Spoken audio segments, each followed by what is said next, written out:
जी बिस्मिल्लाहिर्रहमानिर्रहीम। अस्सलाम वालेकुम। आज हम देखेंगे कि इंटरप्ट ड्रिवन आयो क्या हैं और किस तरह वो बिहेव करती हैं, किस तरह सीपीयू पे अफेक्ट होता है इनका, और नॉर्मल ऑपरेशन के दरमियान अगर कोई इंटरप्ट आ जाती है तो वो सबसे पहले कौन सा फंक्शन परफॉर्म होता है। तो ये सारा इंटरप्ट ड्रिवन आयो में स्टडी करेंगे। जी स्टार्ट करते हैं। इंटरप्ट ड्रिवन आयो। इंटरप्ट मैंने बता चुका कि इंटरप्ट क्या है। इंटरप्ट जो है बेसिकली आप नॉर्मल कोई भी ऑपरेशंस कर रहे हों या कंप्यूटर के अंदर प्रोग्राम के अंदर अगर कोई ऑपरेशन परफॉर्म हो रहा है नॉर्मल, तो इन बिटवीन अगर कोई इंटरप्ट कोई जो है वो इंस्ट्रक्शन आ जाती है या कोई सडन कोई फेलियर्स आ जाती हैं, पावर फेलियर हो सकती है, कोई नया ऑपरेशन आ सकता है, नया प्रोग्राम आ सकता है। उसमें अगर डिपेंड करता है कि वो प्रायोरिटी है या किसकी प्रायोरिटी जो हमने लगाई हुई है उसके ऊपर, वो ऑपरेटिंग सिस्टम में आप पढ़ेंगे कि जो प्रायोरिटी स्काइलिंग है वो किस तरह जो है वो ऑपरेट करती है। तो इसमें जैसी इंटरप्ट आती है तो वो जो पहला एग्जीक्यूशन हो रही होती है वो ये डिपेंड करता है पॉलिसी के ऊपर। अगर तो वो उसको कंप्लीट हो जाती है, जो एग्जीक्यूशन हो रही होती है, जो भी इंस्ट्रक्शंस जो प्रोग्राम का स्पेसिफिक पोर्शन जो है वो उस वक्त रन हो रहा होता है वो कंप्लीट करती है, और उस इन द मीन वाइल जो है इंटरप्ट की जो रिक्वेस्ट है वो जनरेट हो चुकी होती है, जिसकी वजह से फिर वो उसको बाल्ट करना पड़ता है और इंटरप्ट वाली जो इंस्ट्रक्शंस है उसको एग्जीक्यूट होना होता है। तो ये जो इंटरप्ट ड्रिवन आयो है ये बेसिकली इसी फंक्शंस पे अप्लाई होती है कि जैसे ही इंटरप्ट आती है तो सीपीयू को सिग्नल चला जाता है और सीपीयू फिर उसके लिए रीड एंड राइट की ऑप्शंस जो है वो प्रोवाइड करता है अकॉर्डिंग टू द प्रोसेस। अब इसमें देखें जी, सीपीयू वेट्स फॉर द आयो मॉड्यूल टू बी रेडी। अब वो कहते हैं कि सीपीयू को इंतज़ार करना पड़ता है आयो मॉड्यूल का टू बी रेडी होने के लिए। लेकिन ये कि सीपीयू जो है वो no repeated CPU checking of the device, CPU check नहीं करता, ये मॉड्यूल करता, आयो मॉड्यूल करता है। ये काम आयो मॉड्यूल्स का है कि वो देखे कि जो पेरिफेरल एनवायरनमेंट है उससे जो इनपुट आती है या जो इंटरप्ट आती है वो किस तरह एक्ट करती है। इसने फिर आगे आयो मॉड्यूल ने आगे सीपीयू को जो है वो सिग्नल्स देना होता है। तो IO module interrupts the processor, वो फिर प्रोसेसर को यानी कि सीपीयू को प्रोसेसर इंटरप्ट करते हैं टू रिक्वेस्ट सर्विस। उस जो सर्विस उसने परफॉर्म करनी होती है तो वो उसके लिए उसको प्रोसेसर को आयो मॉड्यूल जो है वो रिक्वेस्ट करता है कि when it is ready to exchange data, कि वो कब रेडी हो। जब तक जो है प्रोसेसर आगे से सिग्नल ना दे तब तक जो है वो आयो को भी वेट करना पड़ता है। The processor then execute the data before resuming processes. तो फिर प्रोसेसर जो है वो एग्जीक्यूट करता है वो जो आयो मॉड्यूल की तरफ से इंटरप्ट गई हो। तो इसके जो बेसिक उसने फंक्शंस जो हैं बताए हुए हैं कि इंटरप्ट ड्रिवन आयो बेसिक ऑपरेशंस वो क्या हैं, तो वो उसने स्टेप बाय स्टेप दिए हुए हैं। तो यहाँ पे ये 5 ऑपरेशंस डिस्कस किए हुए हैं। सबसे पहले कहता है CPU issues read command. Read जैसे ही इंटरप्ट आती है तो सीपीयू जो है वो उसमें रीड कमांड जो है वो इशू करता है। तो आयो मॉड्यूल फिर क्या करता है, gets data from the peripheral. In the meanwhile फिर वो आयो मॉड्यूल जो है वो डाटा गेट करता है तो जो सीपीयू ने प्रोसेस करना होता है। तो उसके बाद क्या होता है, आयो मॉड्यूल इंटरप्ट सीपीयू। तो आयो मॉड्यूल फिर जब वो डाटा गेट कर लेता है तो आयो मॉड्यूल है वो सीपीयू को इंटरप्ट करता है, इंटरप्ट जनरेट करता है। तो सीपीयू फिर रिक्वेस्ट डाटा, सीपीयू उसके बाद डाटा की रिक्वेस्ट करता है और आयो मॉड्यूल जो है फिर डाटा एक्सचेंज करता है। तो इस तरह ये फंक्शंस परफॉर्म होते हैं। ये मैं रिपीट कर देता हूँ। सीपीयू जैसे इंटरप्ट आती है तो CPU issues read command. CPU जो है वो जैसे जो पेरिफेरल अटैच होती है एक रीडिंग की कमांड जो है वो जनरेट होती रहती है। तो IO module gets data from the peripheral. IO module को जो है वो डाटा जो है वो गेट होता है, उसको सिग्नल मिलता है। तो सीपीयू प्रोसेसिंग अदर डाटा जो भी सीपीयू के साथ पेरिफेरल जो है वो डिवाइस अटैच होती हैं उनके डाटा को प्रोसेस करने के लिए। उसके बाद जो आयो मॉड्यूल्स है, जैसे ही वो उसने अगर नेट इंटरप्ट आती है तो वो सीपीयू को इंटरप्ट करता है और सीपीयू जो है वो रिक्वेस्ट करता है। फिर जैसे सीपीयू जो है वो उसको इंटरप्ट जो है वो रिसीव होती है तो सीपीयू फिर रिक्वेस्ट करता है डाटा का किसको, आयो मॉड्यूल को। आयो मॉड्यूल देन फिर क्या करता है, देन करते हैं कि वो डाटा जो है वो एक्सचेंज होता है। तो इस तरह ये 5 स्टेप्स दिए हुए हैं, ये आप अच्छी तरह याद कर लें। उसके बाद सिंपल इंटरप्ट प्रोसेसिंग है। ये इंटरप्ट का प्रोसेस है वो किस तरह होता है, इसको हार्डवेयर और सॉफ्टवेयर के तनाज़र से देखते हैं कि हार्डवेयर में सबसे पहले क्या होता है जी। Device controller are other system hardware issues and interrupt. जो पेरिफेरल डिवाइसेस होती हैं उनके साथ जो फिर जनरेट होता है, वहाँ से डिवाइस कंट्रोलर उनका जो इंटरप्ट जो है वो जनरेट करता है। फिर क्या होता है, वो processor finishes executions of the current instructions. जो प्रोसेसर के अंदर करंट इंस्ट्रक्शंस जो है वो रन हो रही होती है वो कंप्लीट होती है। कंप्लीट होने के बाद processor signals acknowledge of the interrupt. जो इंटरप्ट आती है उसको प्रोसेसर जो है वो एक्नॉलेज करता है, रिसीव करता है कि मैंने ये इंटरप्ट मुझे पास आ गई है। प्रोसेसर फिर करता है कि पुश द PSW जो है यहाँ पे प्रोग्राम स्टेटस वर्ड है, जो फंक्शंस जो है उसने कंट्रोल करने होते हैं रजिस्टर्स के अंदर और कंट्रोलर के अंदर। तो ये क्या करता है, PC on to the control stack के अंदर जो है ये प्रोसेसर जो है पुश करता है PSW को एंड PC और प्रोग्राम काउंटर को on to the control stack में। और उसके बाद जो है प्रोसेसर जो है वो लोड्स न्यू प्रोग्राम काउंटर। जो प्रोग्राम काउंटर्स के अंदर जो है वो उस वक्त वैल्यूज़ होती हैं, जो जिसका एड्रेस होता है वो वैल्यूज़ जो है वो based on the interrupt based होती हैं, क्योंकि इंटरप्ट का सिग्नल उस वक्त आ रहा था।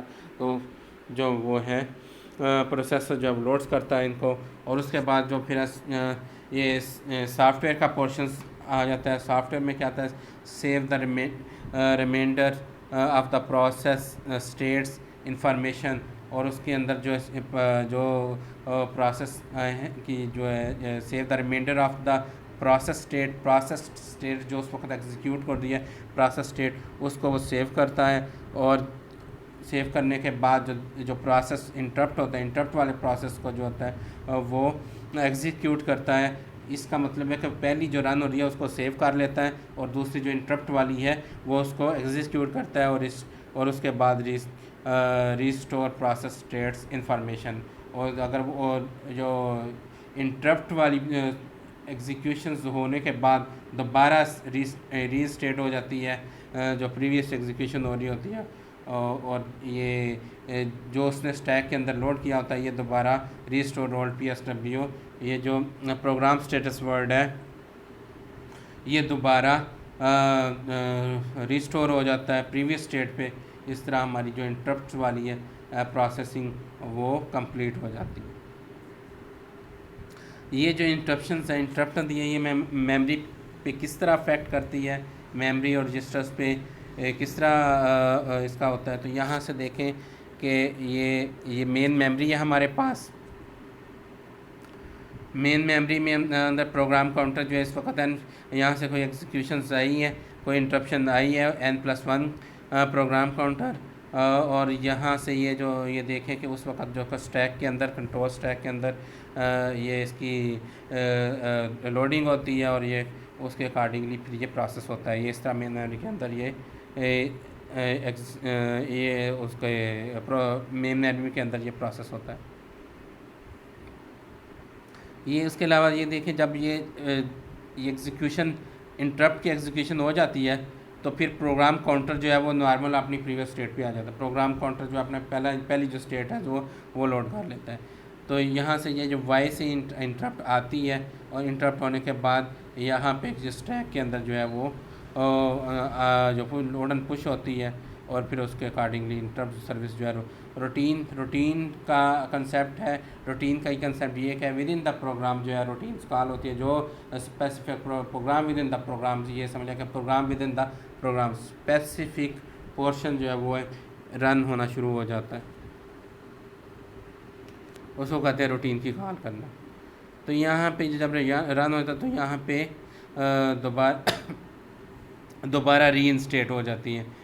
एग्जीक्यूशन होने के बाद इंटरप्ट दोबारा वो अपनी नॉर्मल पोजीशन में आ जाता है। रिटर्न फ्रॉम द इंटरप्ट दोबारा रन होता है तो वहाँ से वापस आ जाता है। उसके बाद हमने कुछ इश्यूज डिस्कस करने हैं, डिज़ाइन इश्यूज़ वो क्या हैं, वो नीचे डिस्कस किए हुए हैं। How do you identify the module और the interrupt module issuing interrupt, तो आप किस तरह डिफ़ाइन करते हैं, किस तरह आइडेंटिफाई करते हैं मॉड्यूल को जो जब वो इंटरप्ट इशू करता है। तो यहाँ पे interrupt triggers a number of events in the process.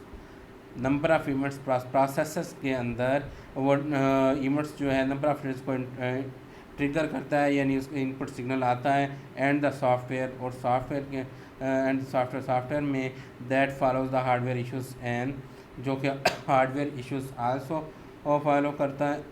And interrupt the signal to the processor, जो भी प्रोसेसर को सिग्नल जो है वो इंटरप्ट करता है। उसके अलावा जी how do you deal with the multiple interrupts.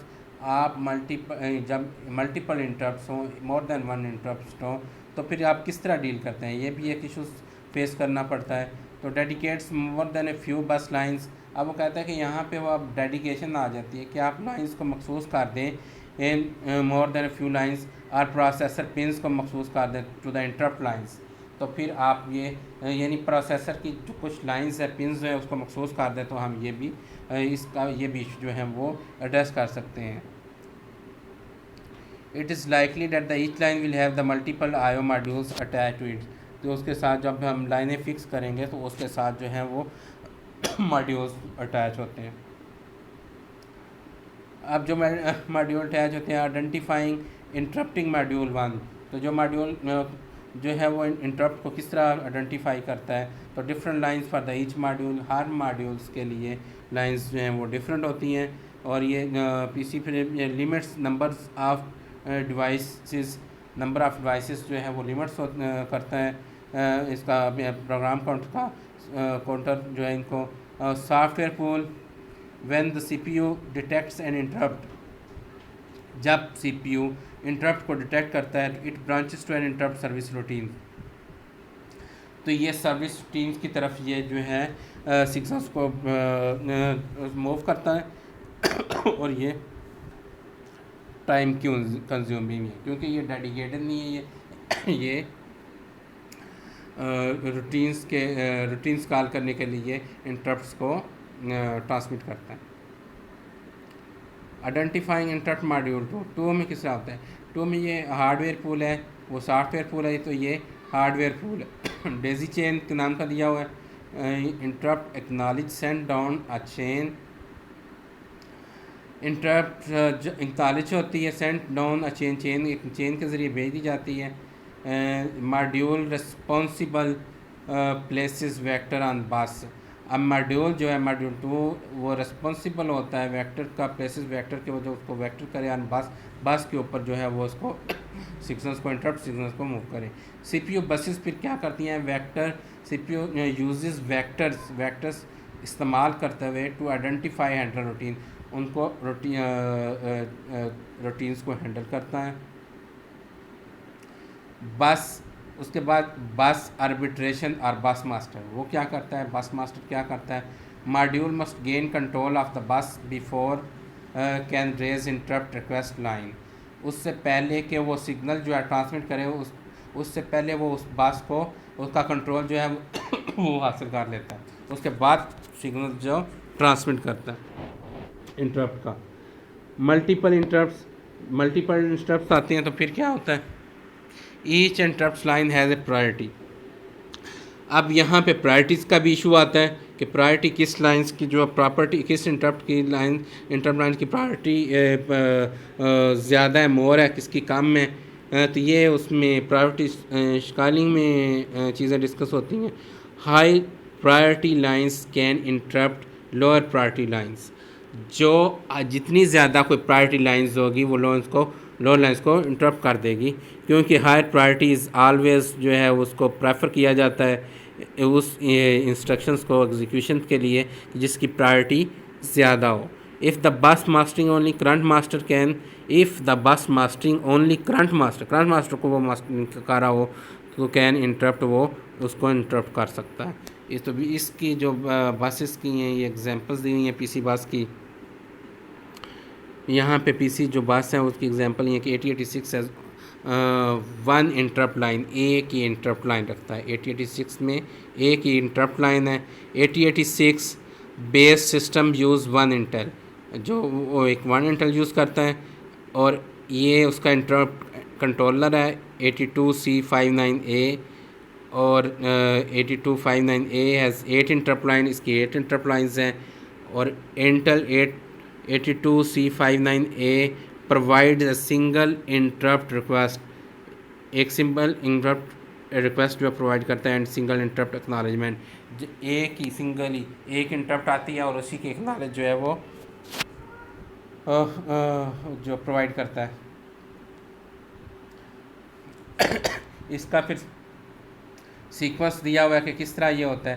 तो 8259A एक्सेप्ट इंटरप्ट्स, ये इंटरप्ट्स जो है वो कंट्रोलर जो है ये कंट्रोलर इंटरप्ट्स एक्सेप्ट करता है। एक्सेप्ट करने के बाद क्या करता है, इन डिटरमाइंस द प्रायोरिटी, फिर प्रायोरिटी डिटरमाइन करता है कि कौन सी इंटरप्शन में कौन सी जो है वो एग्जीक्यूशन प्रायोरिटी बेसिस है। और उसके बाद 8259A कंट्रोल सिग्नल जो है वो 8086 रेजिस इंटरप्ट लाइंस को रेज करता है सिग्नल को। सीपीयू फिर उसको एक्नॉलेज करता है। एक्नॉलेज करने के बाद क्या होता है, फिर वो जो वेक्टर के ज़रिए हमने पीछे पढ़ा कि वो बस के ऊपर जो है वो ट्रांसमिट करता है, फिर puts correct vector on the data बस के ऊपर फिर वो सिग्नल जो है वो चला जाता है वेक्टर की फॉर्म में। तो सीपीयू फिर देन क्या करता है, रिसीव करने के बाद इंटरप्ट को प्रोसेस करता है। इसके बाद जी ISA बस इंटरप्ट सिस्टम,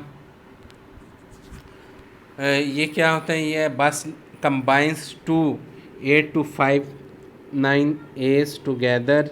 ये कंट्रोलर्स को करता है link is via interrupt two के ज़रिए लिंक स्टेबल होता है। गिव्स 50 लाइंस, और ये क्या करता है, ये 50 लाइंस प्रोवाइड करता है। 60 lines less one for link, एक लिंक के लिए होती है। और IRQ9 is use to reroute anything trying to use IRQ।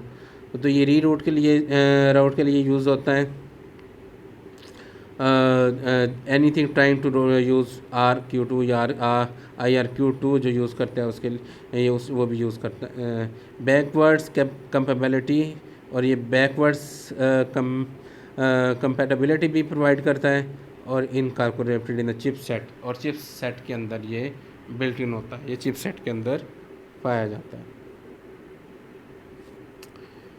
उसके बाद जी 82C59 इंटरप्ट कंट्रोलर, ये थोड़ा सा उसकी डायग्राम बताई हुई है। ये आप देख लीजिए कि ये जो 59 कंट्रोलर है वो किस तरह का होता है। तो वो ये आप देख लें, ये इस तरह का होता है। ये सारी इंटरप्ट जो है IR जो है ये इनको हैंडल करता है। ये इस तरह का बेसिकली होता है। या एक्सटर्नल जो है वो सर्विस इंटरप्ट आती हैं और वहाँ इससे प्रोसेस होती है कंट्रोलर के ज़रिए। तो उसके बाद ये फिर CPU में अटैच जाती है। और ये इस तरह A2C555 ये एक और है पेरिफेरल इंटरफेस, वो इस तरह की होती है। ये आप देख लीजिएगा। कीबोर्ड डिस्प्ले इंटरफेसेस, कीबोर्ड किस तरह इंटरफेस होती हैं, ये उसका बनाया हुआ है, उसका डिस्प्ले का बनाया हुआ है। ये भी आप देख लीजिएगा। इनको ऐसे याद करने की ज़रूरत नहीं है, ये बस आप देख लें कि ये इस तरह का होते हैं। डायरेक्ट मेमोरी एक्सेस ये हमारे कोर्स आउटलाइन में शामिल नहीं है। ये वैसे मैंने डिस्कस किया है कि ये किस तरह डायरेक्ट जो है वो एक्सेस करता है। मुझे बस आज के लिए इतना ही। ये 2 लेक्चर होंगे, इसकी स्लाइड्स भी मैं अपलोड कर देता हूँ, और ये दोनों लेक्चर्स आप देख लें, इनमें से कोई प्रॉब्लम हो तो आप डिस्कस कर सकते हैं। Thank you.